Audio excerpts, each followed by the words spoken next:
Olá a todos, sejam bem-vindos ao Café com Jonas essa semana.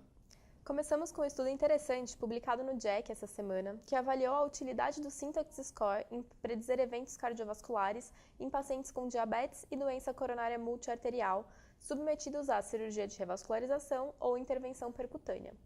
Foram utilizados os pacientes do estudo Freedom para análise e foi visto que o Syntax Score foi um bom preditor de eventos, com diferença significativa em MACE, no grupo que realizou intervenção percutânea, com maior número de eventos quanto maior a complexidade anatômica. Já no grupo que realizou a cirurgia, não houve diferença de eventos a depender do Syntax, não sendo este um bom preditor. Legal. Neste grupo, os aspectos clínicos foram bons preditores, como o uso de insulina, idade, disfunção ventricular e níveis de LDL. Sim. Migrando para o lado clínico, uma das grandes questões quando estamos abordando hábitos de vida saudáveis com nossos pacientes é a necessidade de um sono reparador. Sabemos que a privação de sono é um fator de risco cardiovascular. No entanto, qual é a quantidade recomendada de sono ainda gera muitas dúvidas. Para estudar melhor a influência do sono na mortalidade cardiovascular, foi publicado no European Heart Journal dessa semana os resultados de uma coorte com 116 mil pacientes de 21 países seguidos por 7,8 anos. Os investigadores observaram as menores taxas de eventos entre aqueles que dormiam entre 6 e 8 horas. Aqueles que dormiram menos de 6 horas ou mais de 8 horas tiveram mais eventos desfavoráveis. E outro fato interessante é que os pesquisadores avaliaram as sonecas diurnas dos pacientes e encontraram que naqueles que dormiam menos de 6 horas à noite se beneficiavam de sonecas, enquanto aqueles com sono noturno de 8 ou mais horas apresentavam maiores taxas de eventos.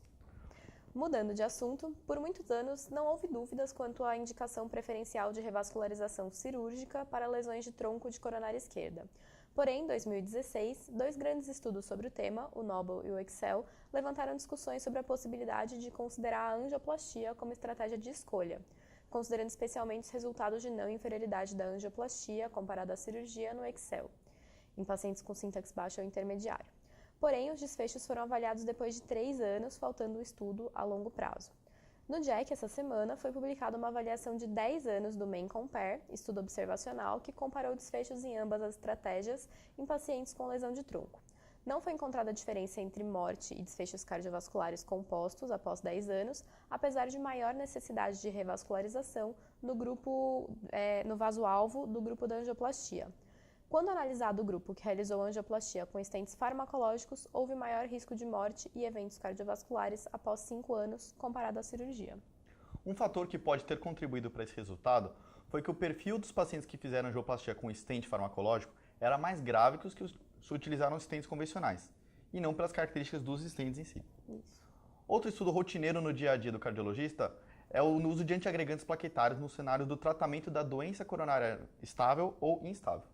No entanto, a quantidade de estudos sobre tais medicações, o uso de fármacos mais modernos como o ticagrelor e o prasugrel e a duração da dupla terapia ainda geram dúvidas.